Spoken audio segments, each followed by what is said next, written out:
Kur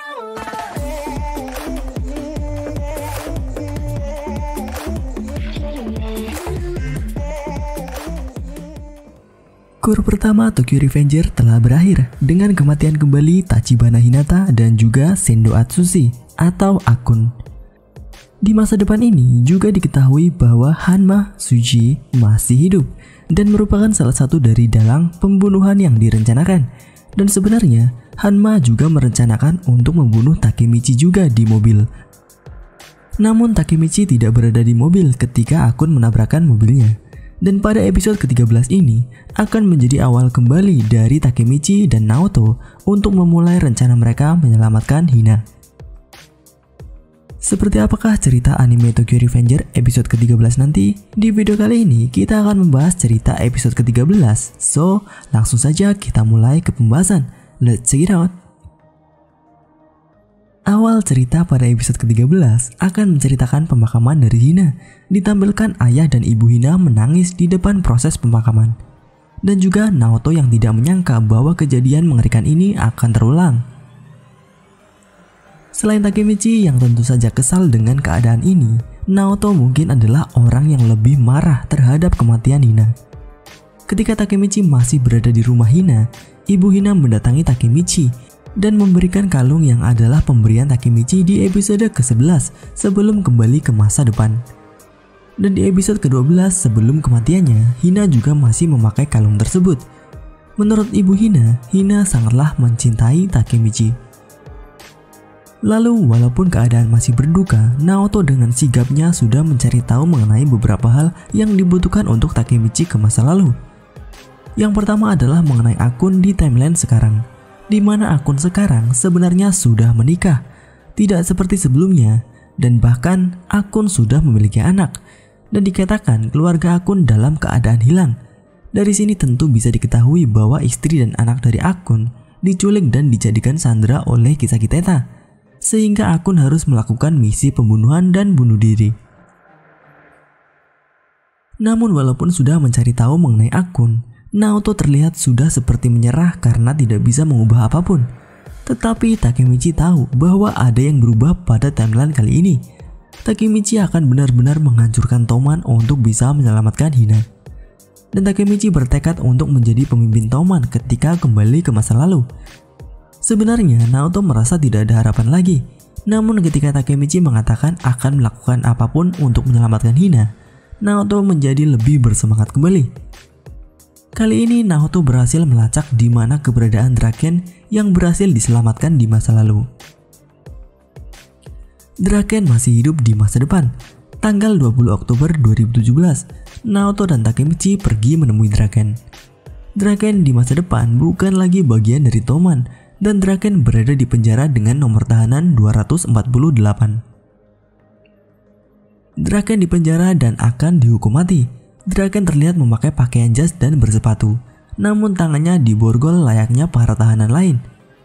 Penampilan Draken terlihat tidak terlalu berbeda dari masa lalunya, kecuali rambutnya yang sekarang adalah botak. Draken menyapa Takemichi yang sudah lama tidak ia temui. Draken ternyata dihukum di penjara karena pembunuhan. Dan sepertinya tidak hanya pembunuhan terhadap orang biasa, Draken membunuh orang-orang penting yang membuat dirinya dihukum mati. Takemichi menanyakan kepada Draken kenapa melakukan hal tersebut. Hal ini memang tidak seperti Draken yang Takemichi kenal. Namun Draken tidak menyesali perbuatannya dan merasa pantas dihukum mati. Draken merasa bahwa Toman yang sekarang adalah karena Draken tidak bisa menghentikan seseorang. Dan orang tersebut adalah Kisaki Teta. Draken kembali mengenang mengenai masa remajanya, di mana Toman masihlah geng berandalan biasa dan hanya berkelahi tanpa adanya kerusuhan-kerusuhan besar. Dan jika Draken bisa mengulang masa lalunya, Draken merasa ingin mengulang kejadian yang sama seperti masa lalunya. Kecuali ada satu hal yang ingin dilakukan oleh Draken. Draken ingin membunuh Kisaki Teta. Dendamnya kepada Kisaki kali ini sungguh luar biasa, dan mengenai dirinya yang menjadi pembunuh juga ulah dari Kisaki Teta, dan tidak bisa dihindari oleh Draken. Draken juga menyuruh Takemichi untuk pergi dari Tokyo karena akan diincar oleh Kisaki. Menurut Draken, Kisaki sangat mengagumi Maki dan Kisaki ingin menjauhkan orang-orang yang Maiki sayangi. Kisaki juga adalah orang di balik dalang kematian Hina. Kisaki di masa depan adalah pemimpin sementara dari geng Tokyo Manji. Dan geng Tokyo Manji sekarang tidak bisa dihentikan oleh para polisi. Walaupun harus menghentikan Kisaki, namun menurut Takemichi, dia sendiri tidak pernah bertemu dengan Kisaki. Walaupun sebenarnya Takemichi pernah bertemu Kisaki di anime Kur pertama. Walaupun Takemichi tidak mengenali Kisaki waktu itu. Dan kali ini, Takemichi akan mencoba untuk menjadi pemimpin di Toman. Dan yang pertama adalah menjadi salah satu kapten divisi di Toman. Takemichi berencana untuk menduduki posisi Pachin yang saat ini masih ditahan. Walaupun sulit, Naoto setuju mengenai rencana Takemichi. Dan Takemichi kembali ke masa lalu. Kembalinya ke masa lalu, Takemichi berada di pemandian umum. Dan ternyata bersama Draken dan Maiki. Draken sudah sembuh dari luka tusukan Kiyomasa di pertarungan sebelumnya.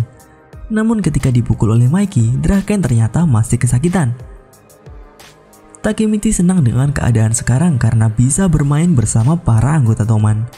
Dan di luar pemandian umum, sudah berkumpul para pemimpin divisi Toman.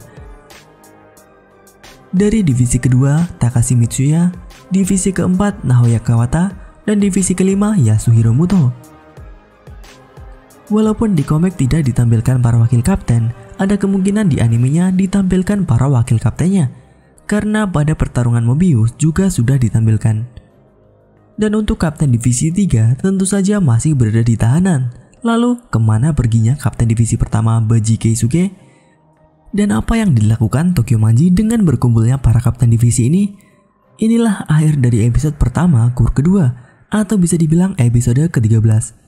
Bagaimana menurut kalian? Walaupun Takemichi mengulang kembali dari awal, namun kali ini Takemichi sudah mendapatkan teman-teman baru yang akan membantunya.